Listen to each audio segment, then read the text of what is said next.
Bob, on the road at Fargo, had to be pleased with the way your offense started the game, especially the way Chris Streveler was picking up key yardage, especially on third downs. It was a good opening drive. You go into an environment like that where communication is difficult and you need to try to establish yourself offensively right away, and we were able to do that with that opening drive, but just couldn't continue it through the course of the day. North Dakota State gets the football. Were you surprised as effective as they were through the air against your team? Well, we made it a little bit easy for them, quite frankly, and they played well.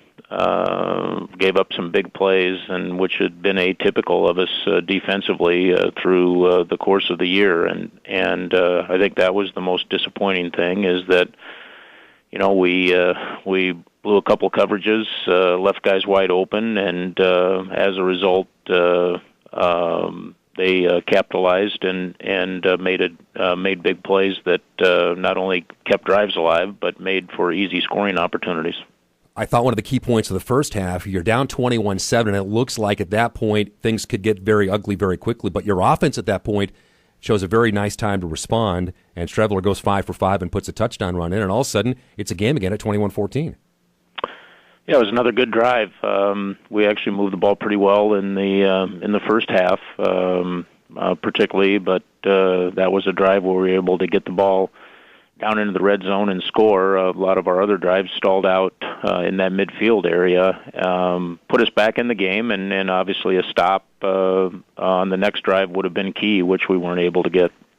So many of their drives, and I counted it up, 3 of their touchdown drives started from inside their own 20, and you give up big drives like that, and it's got to be demoralizing for a defense after a while when that keeps happening. Yeah, I think we did get down, and that was the disappointing thing. Obviously, you want your guys to fight through the end, and it seemed like it was a combination of things, but every little thing we did, not perfect, North Dakota State capitalized on, and as a result, they were able to drive the ball relatively easily downfield in situations where they did have long field to go.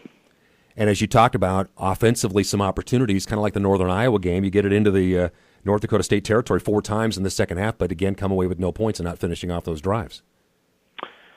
Yeah, we needed to get into a game where we had to score a bunch of points, and and as the game went on, we had to press a little bit more and kind of had to come out of our natural rhythm offensively, and that's not our forte. And we got into a drop back passing game, which we need to keep better mix as we got down 2-3 scores and in the second half, and as a result, we're not very efficient on those late third and early fourth quarter drives. Where's the confidence level of your team right now, Bob? What do you think?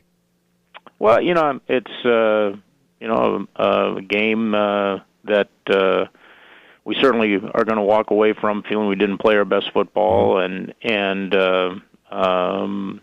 we've got to respond, and that this week has got to bring out the best in our guys from I know it will from an emotional standpoint. But we've also got to do it from an execution standpoint because we're going to play another very good football team this week. The advantage we have is we get to come home, and we've played very, very well at home throughout the course of this season, and confident that our guys will do that again. Let's talk about South Dakota State, and let's start with Taryn Christian. This is a kid that when he first emerged onto the scene was a great running quarterback, and now has evolved into a kind of a complete quarterback at this point in his career. Yeah, I think that is the biggest improvement of his game over the last couple of seasons, is that he's throwing the ball very well. He's a guy that you can't, he's got some outstanding perimeter people to throw to, and you can't, you got to mix up looks. If you let him get into a rhythm and into a pattern, he's so capable of making plays through the air now that has become a true dual threat quarterback. You mentioned those weapons, Jake Wieneke, Dallas Goedert, and these guys have the size, Bob, that is so hard to defend against guys that are that tall that can go up and get the football. Yeah, they create matchup problems. It's something that offensively, we think is very valuable too. Where you have bigger receivers, or in their case, a tight end who can stretch the field as well. That create matchups for the defensive backs in this league, and those two certainly do that. And they've been doing just enough in the running game. We talk about Christian's ability to run, but they've been doing just enough in the running game with Mangarelli and Mikey Daniel to keep defenses honest. Yeah, I think that's one of the key things. As a balanced offensive football team, they're very difficult to defend, and we did a really poor job last week against the run game in comparison to how we've played all year, and that's going to be the first challenge, is that we're going to have to play better against the run. And try to get them into situations where they're more one-dimensional than they want to be. Defensively, this is a team that had some issues getting to the quarterback early in the season, but they seem to have gotten a little bit better about putting pressure on the quarterback the last couple of games.